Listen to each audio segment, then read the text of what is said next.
In 2008, Audi made a big splash when they launched their stylish new A4.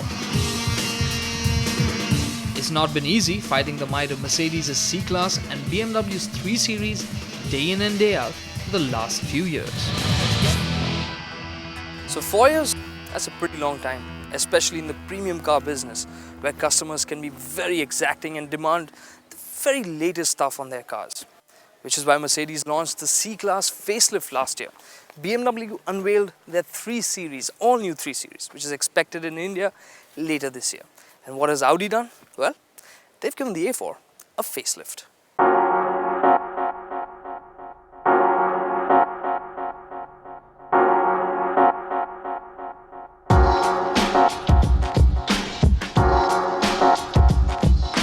It might not seem apparent at first glance, but the A4's design has been tweaked. Point a magnifying glass to the new grille and you'll notice the angled top edges, and that the front bumper has more aggressive intakes. What really sets the facelifted A4 apart from its predecessor is the new treatment for the LEDs. The hood aside, sheet metal remains unchanged.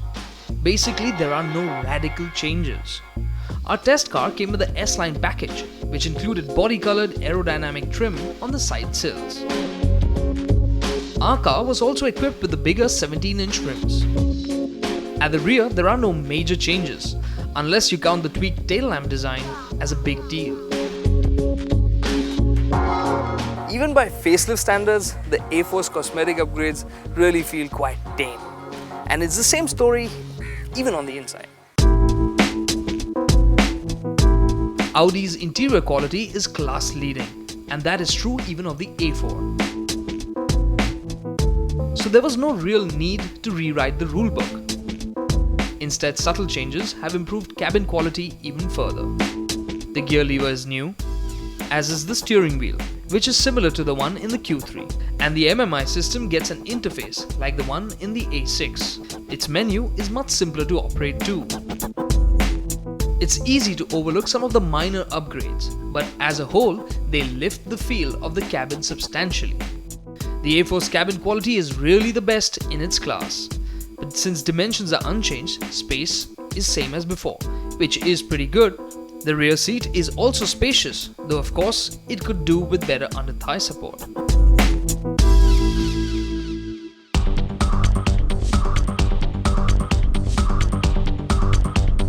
But it was the driver's seat that I wanted to get cozy in. The base 1.8-litre turbocharged petrol motor might not sound very exciting, but extensive changes make this potent motor even better. First and foremost, the refinement is just off the charts. This engine is sublime. Special coatings on the piston reduce friction, and 2 balancer shafts help reduce vibration. The engine also uses 2 injectors per cylinder. They work independently at different loads. This helps improve emissions and increase efficiency. And the turbo is smarter too. It uses an electronic wastegate. The result is more. That's 10 bhp more of power, and the 32.6 kilograms of torque that's available is on tap from 1400 rpm and spreads all the way up to 3700 rpm. The improved power and torque is channelized through a CVT gearbox. It's a high-tech 8-step system. The CVT gearbox is really quite good. It uses those 8 steps like ratios, so the gearbox feels quite normal to drive that way. For the most part, it's smooth and responsive. It's only when you push it hard that you feel that typical CVT lag. Now the lag from the CVT can combine with the lag from the turbocharger just that little bit in the city, which means power comes on a bit suddenly. On an open stretch of road, the A4 will go from 0 to 100 in 9.5 seconds. That's pretty quick, but not quite hot enough to excite the petrol heads. While cruising down the highway at a rapid pace, the A4 feels very much at ease in its own skin. Trying to get to the A4's 225 km/h top speed will be hampered by the newer, softer suspension. At higher speeds, the softer suspension does cause the car to feel a bit flighty, but not enough to worry you.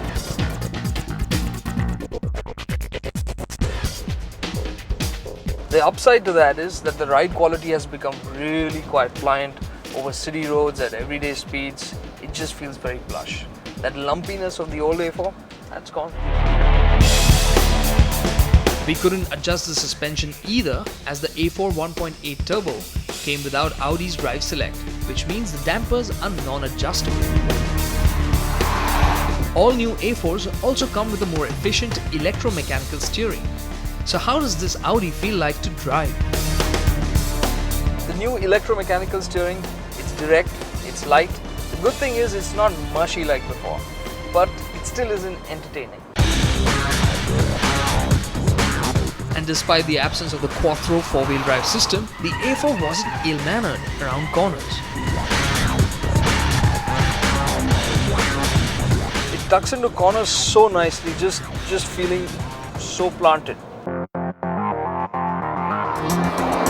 However, the suspension will keep you from pushing really hard around corners, especially if the tarmac isn't smooth. At normal speeds, the A4 is quite nice to be in, especially when you know the fuel efficiency is decent too. The 1.8 turbocharged motor in the A4 returned 8.5 km per litre in the city and a decent 12.5 km per litre out on the highway.